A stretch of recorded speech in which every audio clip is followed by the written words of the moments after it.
Jeff, Daniel Jeremiah believes the Lions would go all in on C.J. Stroud if he was available at 6. JB, I'd love your input on this one too, because there is the portion of this town, I don't want to put a number on it, it's the minority, it's not the majority, probably 20-30% maybe, right, that are really committed. I could be wrong, maybe it's more, but I'm going to say 20-30% just from what I've seen that want a quarterback, okay? Most, and you know who they are, have wanted Anthony Richardson, which I find comical, but here we are. C.J. Stroud, I think we can all agree, good prospect. You have questions about his ability to handle pressure. I think that's fair to say. But, Jeff, if he's there at 6, I don't even want him. Like, just draft defense, build what you already have as a young core, and don't reach for a guy that's not the consensus one.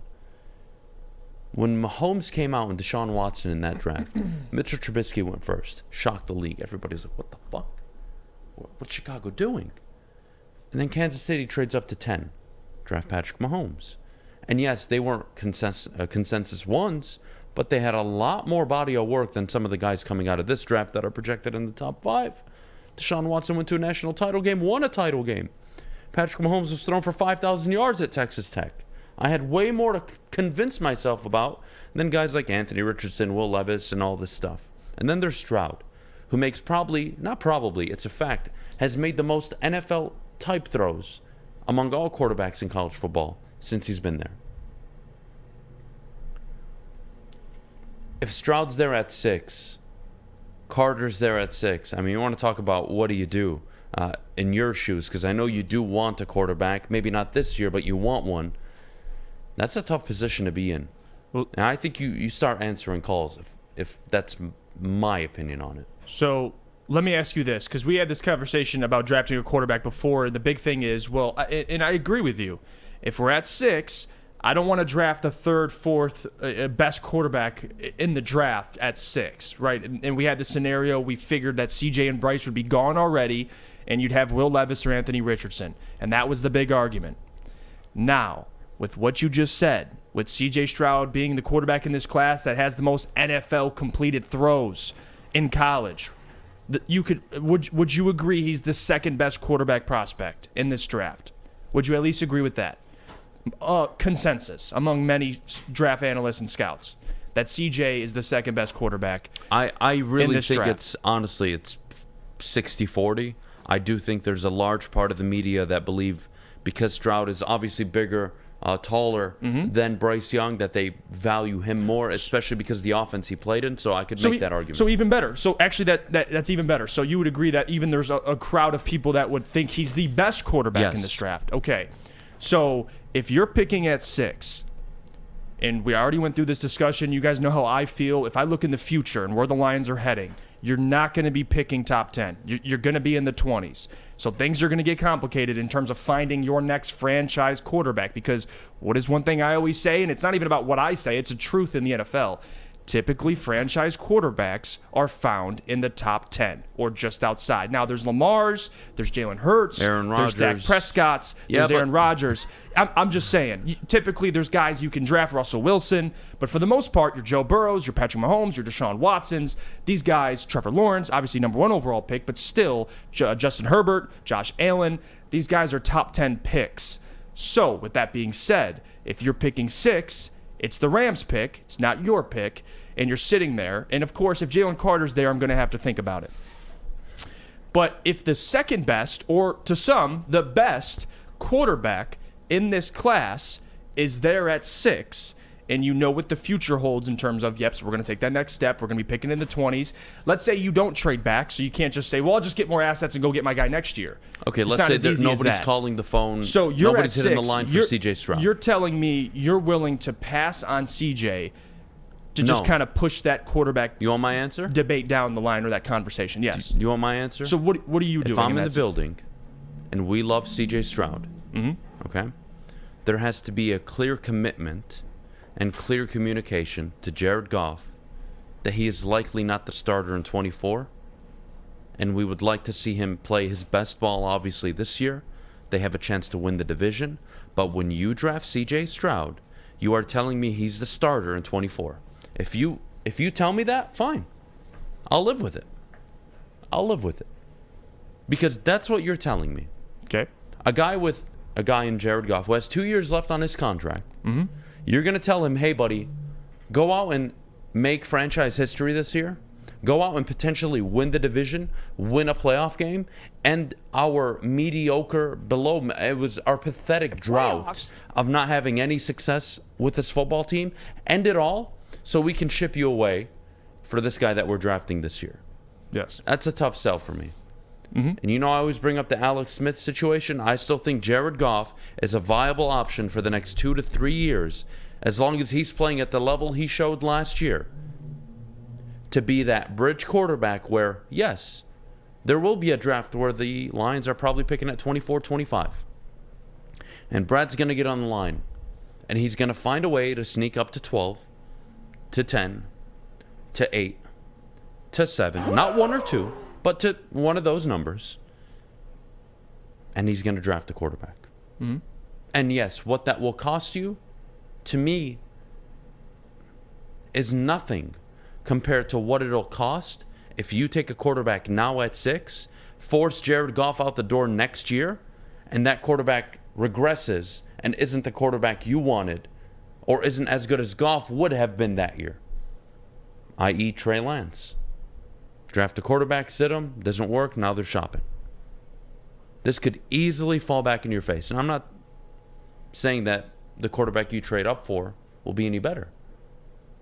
But when you make that decision, you're telling me you're moving off from Jared Goff. Jared Goff's not a backup quarterback in the NFL. Somebody will pay him $35, $38, $40 million a year to start on their football team the second you cut him. That I can guarantee you. Well, here's the problem, too, and the reason why I asked that question is because you're going to at least have to think about it. Because if a guy who's widely regarded as the second best quarterback, some would even say he's the first best quarterback, if he's there at 6 for you, and we know Goff, his contract's coming up in 2 years, we'd all agree you're not going to pay Goff $45 million. I'm just telling you, if you do, yes, you have to tell me that Jared Goff is not the starter in 24. And that would be the case. And if it is, then I'm on board. No problem. And even if Goff plays really well, and you still think, well, I'm not paying him, you could still trade Goff for more assets. Nobody would trade. So, with 1 year deal, then let. I mean, what are you getting? A 4th, a 5th, maybe? Regardless, basically the point I'm making is yes, for C.J. Stroud, if he's there at 6, I'm gonna at least have to think about it because again, I'm trying to look in the future. I want to pay everybody else. I don't want to pay just Goff. Let's say. So if I have C.J. Stroud, we talk about the Lions. It's the best situation you could argue, one of the best in the NFL for any rookie quarterback to come into right now. You have one of the best offensive lines. You got weapons. You got a defense that's improving. You got one of the best up and coming offensive coordinators. And for C.J. Stroud and his play style, very similar to Jared Goff and what they can do, their strengths and weaknesses. Well, so at least you're getting a much cheaper Goff at 6. What did Brad Holmes say? Who was widely regarded as the second best quarterback, rather than waiting till next year and having to get someone after Drake May, Caleb Williams. Like, you're kicking the can down the road without any certainty. But whoever you're going to take will be good. What did your GM say, though? It's a lot easier to get worse at quarterback than better. You're telling me that C.J. Stroud, who I like, nothing against C.J., you're going to sit him for a year, and he's going to start in 24. You can sell me on that. I would be open to that. But when you do that, the clock starts ticking, and everybody's jobs is on the line. Because I got a harsh reality for everybody at home. You don't get to draft 2 quarterbacks in the first round, let alone in the top 10. It's non-existent. It doesn't happen. Robert Saleh, Douglas out in New York, their first draft, they took a quarterback because they felt like that's how they have to kickstart their rebuild. It bit them in the ass. Now they're going after Aaron Rodgers, and honestly, Saleh likely to lose that job at the end of the year. It won't work. The Lions have done the opposite. They've built around their defense. They've built the offensive line. They've found players later on in the draft. They've now gone out in free agency and spent smart money. Right. When you force Jared Goff out the door, which is what you do with that pick, to me, it sends the wrong message on a team that this year I think can win the division and win a playoff game. But it also holds Jared's feet to the fire because you have competition behind him. Yeah, that is probably the most overblown bullshit media story just because we live in Detroit. Everybody says that Detroit didn't succeed enough because Stafford never had competition. That's No, in my I don't opinion. believe that. But I know you don't, but to me, that's bullshit. Josh Allen doesn't need competition. Jalen Hurts doesn't need competition. It's not about competition. It's about having a guy behind you that you have good rapport with, that can step in for you if you do get hurt, and that's it. Nothing more, nothing less. Nothing more, nothing less. I look at the situation any rookie quarterback, but especially if you draft one at 6, would be coming into. It's the best. I mean, you get to sit behind Goff. It's a great situation.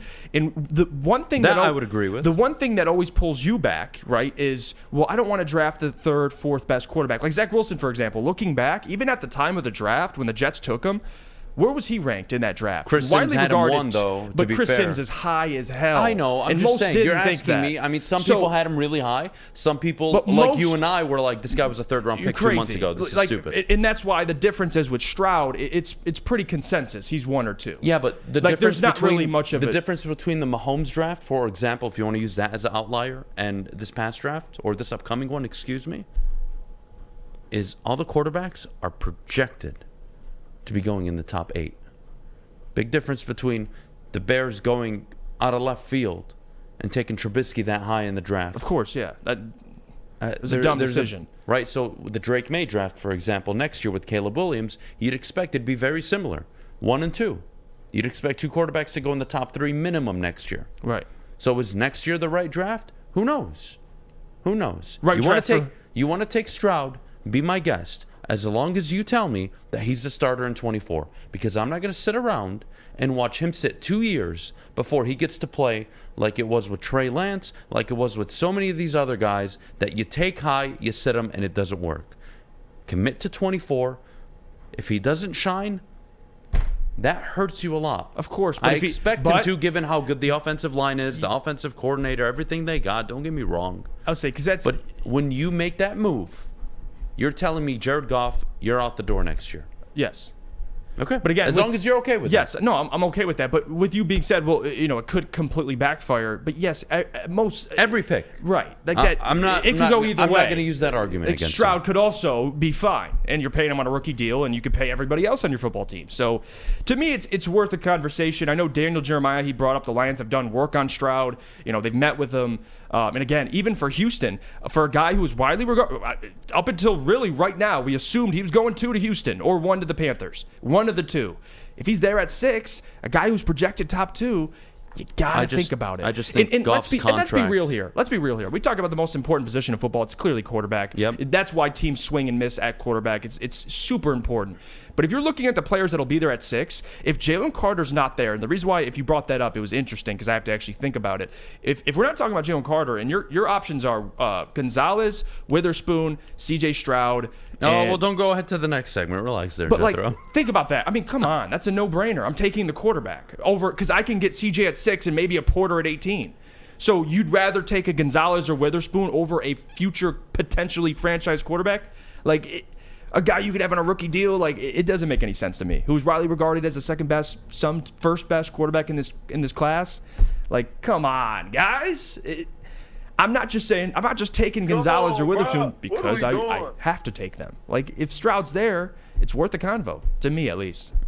I would agree. It's worth a conversation as long as you tell me that Goff is out the door. Yeah, I'm not saying you have to extend Goff. I'm not saying he's the franchise guy. I don't think he's, by definition, one of the elite franchise quarterbacks. Do I think he's a guy that can quarterback your team for 5, 6, 7, 8, 10 years? I do. He's good enough. He's a good quarterback. He's not below average. That's what we call backup quarterbacks. Jared Goff is a good quarterback. Yeah, he's good. Who is very good at times, and that's the problem. The elite quarterbacks are just very good all the time. But he's especially good at $30 million. What he's playing like. I mean, and that's why if you're going to draft him, just be on the same page with me and tell me, yep, 24, he's a starter. Because I don't have time to pay a quarterback $30 million to sit the bench, right. Let alone a quarterback at 6 $10-12 million, or not 10, 12, $7-8 million to sit the bench and be a backup on his second year of his contract. I don't have time for that. And let me just I'll be completely honest with you. The fear I have for the Lions is you're in a position where you don't take a quarterback, and next year, Jared Goff, and again, this is just what ifs, but I'm just being honest with you. Jared Goff regresses or he struggles, but the Lions still find a way to win 10 games.